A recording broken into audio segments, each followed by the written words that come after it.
Dance step చాలా popular అయింది కదా. ఈ స్టెప్ వేయడానికి కూడా మీకు యాంకిల్ ఫ్లెక్సిబిలిటీ, నీ ఫ్లెక్సిబిలిటీ మరియు హిప్ ఫ్లెక్సిబిలిటీ ఎంతో అవసరం. అయితే ఈ డ్యాన్స్ స్టెప్ మీకు చేయాల్సిన అవసరం లేదు, కానీ మీ స్ట్రెంగ్త్ అండ్ ఫ్లెక్సిబిలిటీ కాళ్ళలో పెంచుకుంటే మీరు మెట్లు ఎక్కొచ్చు, కింద కూర్చోవచ్చు, ఇలాంటి పనులన్నీ మీరు చాలా సునాయాసంగా చేయగలుగుతారు. దానికోసం చేయాల్సిన ఎక్సర్సైజెస్ చెప్తా.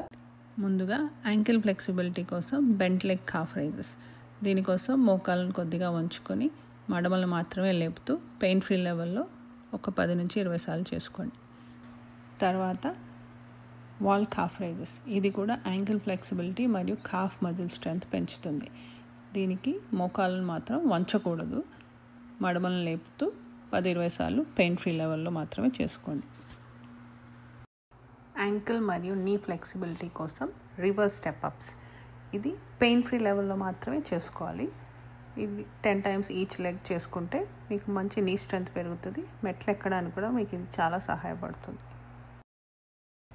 యాంకిల్ ఫ్లెక్సిబిలిటీ మరియు నీ ఫ్లెక్సిబిలిటీకి మరో మంచి ఎక్సర్సైజ్ ATG స్ప్లిట్ స్క్వాట్. ఇది మీరు పెయిన్ ఫ్రీ లెవెల్లో మాత్రమే మీకు సరి అయిన హైట్ ఉన్న చైరో బెంచో తీసుకొని చేసుకోవాలి. దీనివల్ల మీ కాళ్ళు కండరాలు కూడా మంచిగా బలపడతాయి. Elephant walk exercise.